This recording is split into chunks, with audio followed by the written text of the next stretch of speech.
很多人觉得自己活得又累又穷，因为穷没钱买房投资让钱生钱，因为没钱投资只靠自己苦干，于是又穷又忙，穷忙，这真是一个死循环。其实人生上升途径很清晰，想解决这个问题就得先有钱，只有有了钱，让钱生钱，才能跳出压迫怪圈。所以财富逆袭的突破口就在于第一桶金。除了王思聪的第一桶金是亲爹给的，对剩下 99% 不是老王的孩子来说，还是要靠自己赚的，路子无非两条。当老板能挣多少钱？用沙瑞金书记的话说，上不封顶，下不保底，盈亏自负。当员工是为别人打工，旱涝保收，有五险一金，还有跳槽重选的权利。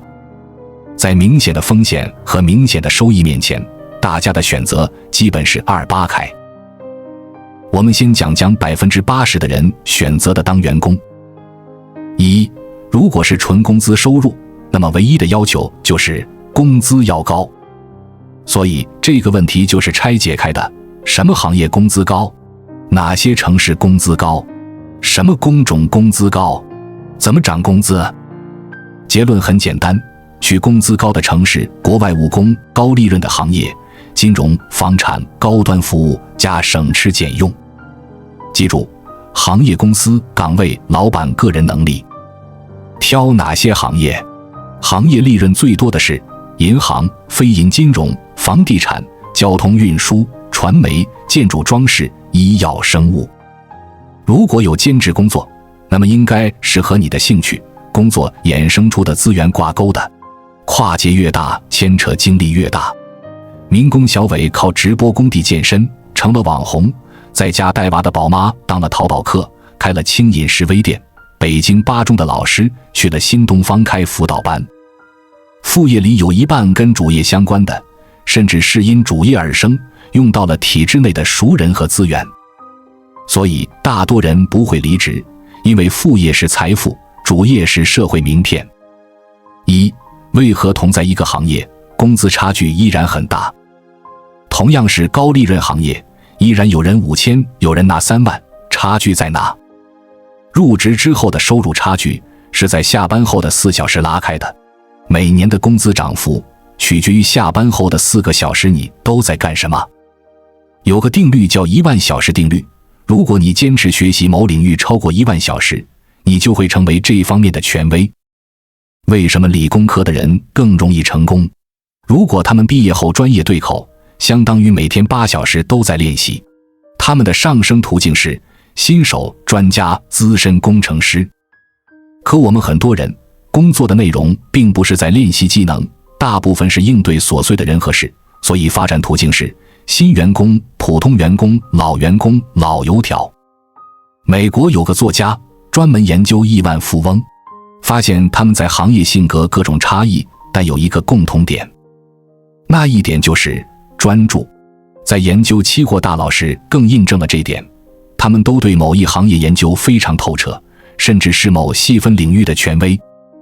所以如果你5年内不会去创业，那么请选对领域，然后深耕细作死磕。深耕细作死磕，请默念3遍。2，我涨工资了，是不是说明工作还不错？如果今年老板给你涨了薪，先别乐，这钱可能不是老板赏的，而是央妈放水才涨的。短期涨薪的一大危险就是你察觉不到自己的职业天花板。比如快递小哥赚钱，但是这个门槛太低，没什么技术含量，他要1万才干，你给我8000就愿意干，所以这个行业工资迟早要稀薄的。每一个职业都有薪资天花板，你不妨反思一下，你的职位有多大的上升空间。按平均数据来看，普通员工是年薪8万，精英是年薪25万，管理层是年薪50万，高管是年薪100万。假如你一直处在一个职业天花板很低的岗位，比如公交车司机，你再怎么拼命工作，10个多年也挣不到你想要的薪资。所以你要主动发展自己的职业，主动出击。一、发现公司最近困扰的问题；二、发现部门内稀缺的技能；三、发现让领导开心需要哪种核心能力。一句话，往管理层爬。如果不能成为技术大神，那就抬高替代你的门槛。当主动权在你手里，当你有议价能力时，不再是10%的涨薪，而是指数级增长的翻倍价。记住，35岁加还当员工，日子会很艰辛，一定要有清晰的职业规划。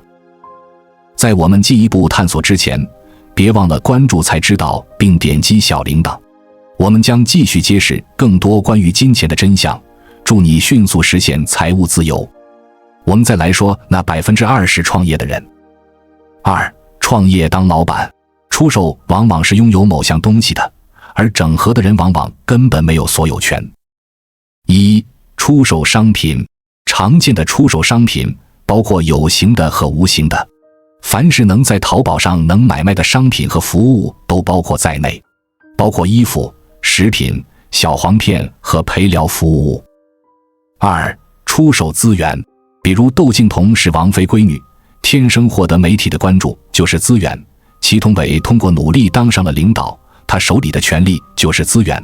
比如高小琴姐妹，脸长得好看也是资源。名人裙带、煤老板、官员，还有拆迁暴发户都属于这一类。这类财富可遇而不可求，只能靠运气。最大特点就是财富多少取决于拥有多少资源。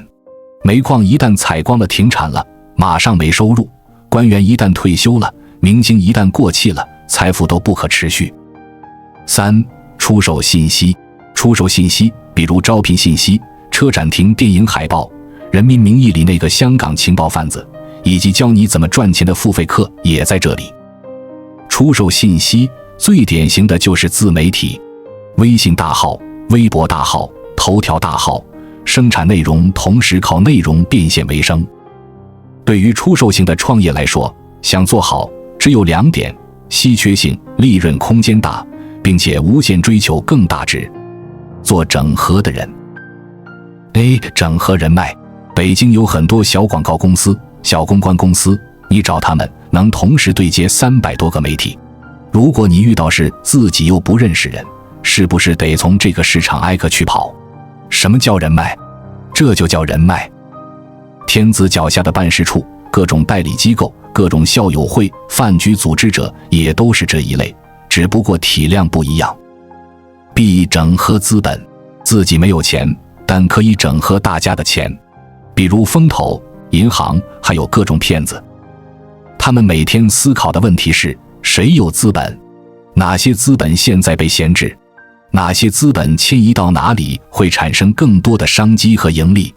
怎么创造更大的价值？ C. 整合信息。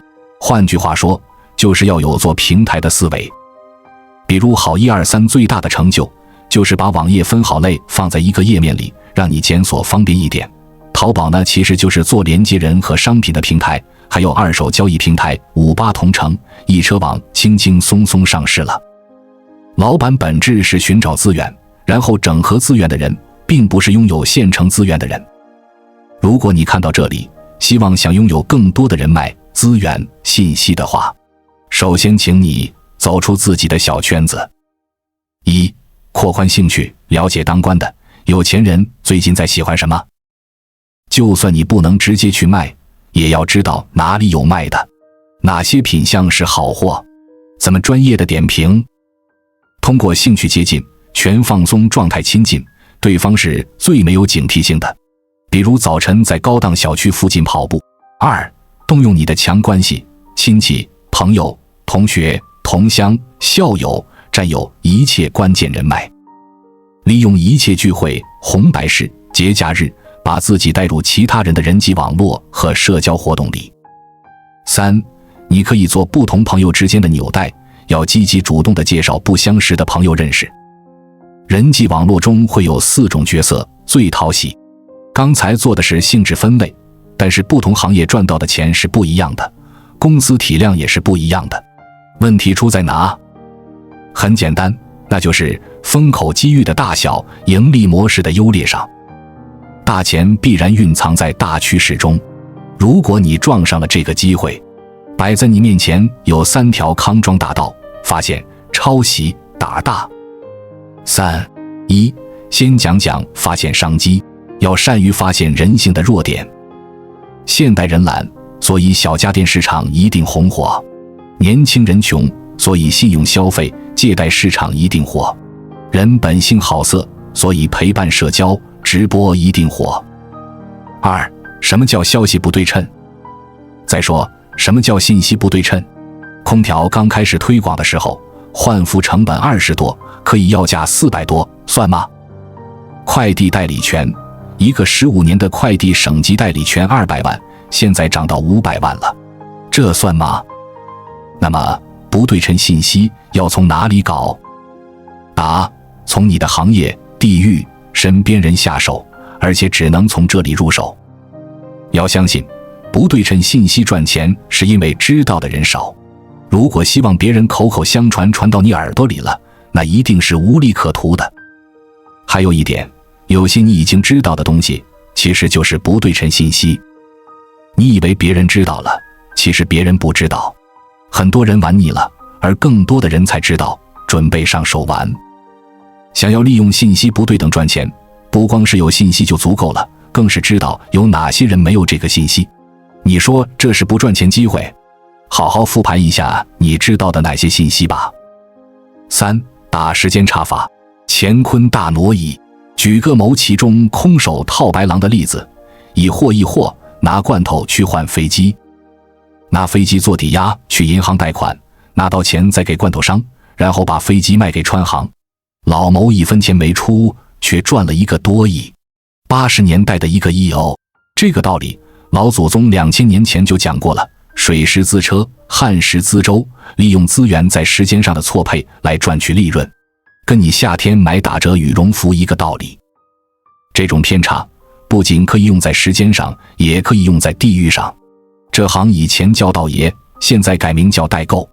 比如华为在海外市场卖的较贵，在国内买了华为小米放到欧洲卖高价。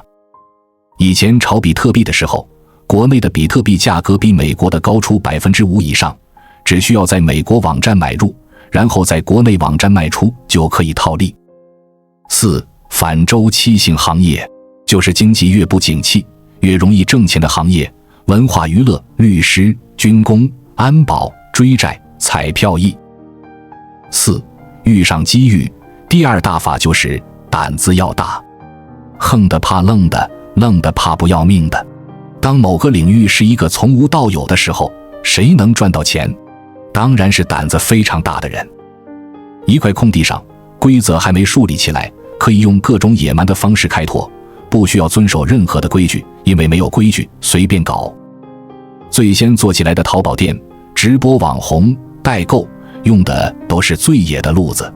用温州人的话讲，所有的改革都是从违法开始的。5. 遇上机遇，抓住的机遇，第3个大法，复制。最牛投资人里有一个，把美国流行的所有网站一股脑在俄罗斯复制一遍，然后富得流油，进入了富豪榜。欧美流行 Uber， 我在国内搞个滴滴，四川烤鱼特别火，我把店搬到北京去，开到全国去，买外卖送餐上门，我卖药的也可以上门。然而机会不一定都能赶上，有时候君生我未生，我生君已老，机会都被人占了怎么办？别担心，任何风口辐射的都是一个产业链，包括前端的生产、创新，中端的销售、中介，后端的服务提供。如果某个环节特别挣钱，大家就会一窝蜂挤进去。如果你没有抢占先机，就不要进去，因为利润会被大家冲得稀薄了。比如现在各地政府都在鼓励成立众创空间，你千万不要去前线创业，而是给创业的人提供必需品挣钱，装修办公建材、饮用水和租赁服务等。直播很火，千万别当网红，就建经纪公司，做网红包装和互推。自媒体火了，别再跟着开号，就做广告代理中介，对接品牌商和微信各大号。除了做产业链周边打差异化，竞争惨烈的红海还要做一些思路开拓。取势就是站在风口，明道就是商业模式，优术就是盈利模式，商业模式，通俗讲就是赚钱的套路。